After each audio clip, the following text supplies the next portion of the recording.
আলাইকুম।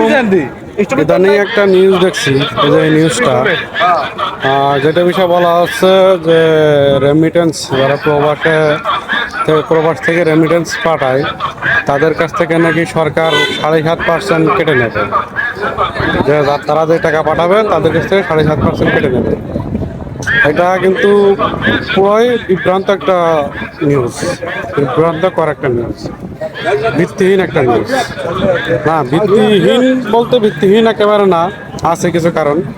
এটা হচ্ছে তাদের উপর ধার্য করা হয়েছে যারা ফেসবুক, ইউটিউব, টিকটক বা বিভিন্ন প্ল্যাটফর্ম থেকে বা ফ্রিল্যান্সিং করে সে ফাইবার, তারপরে আপওয়ার্ক, এসব সাইডে যারা কাজ করে ডলার ইনকাম করে বা ডলার দেশে আনে, তাদের ক্ষেত্রে এটা প্রযোজ্য করা হচ্ছে।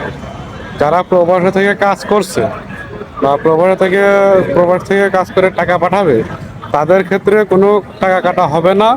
এবং যে আগে যে 2.5% সরকার ভর্তুকি দিত সেটা বরাদ্দ আছে, সেটাও দেবে। তাই এই ধরনের ভুল ভাল নিউজ আমরা না ছড়াই। জানি অনেকে সরকারের বিপক্ষে আছে, সরকারের বিরুদ্ধে কথা বলে। আমি আমার না, আমিও যে বর্তমান সরকারকে পছন্দ করি, আমিও বর্তমান সরকারকে অপছন্দ করি। তারপরে এমন কোনো নিউজ বানাবেন না বা এমন কোনো নিউজ ছড়াবেন না যেটাতে দেশের সাধারণ জনগণ বিভ্রান্ত হয়। দেশের সাধারণ জনগণ একটা আপনার আছে মুশকিলের ভিতরে পড়ে যায়, কিংবা আপনার হতাশার ভিতরে পড়ে যায়। প্রবাসী যারা আমরা কাজ করে বা প্রবাসী কর্মরত আছি, এদেরকে কেউ বিভ্রান্তের ভিতরে ফেলবেন না, এদেরকে কেউ মুশকিলের ভিতরে ফেলবেন না। দয়া করে আপনাদের কাছে অনুরোধ রইল।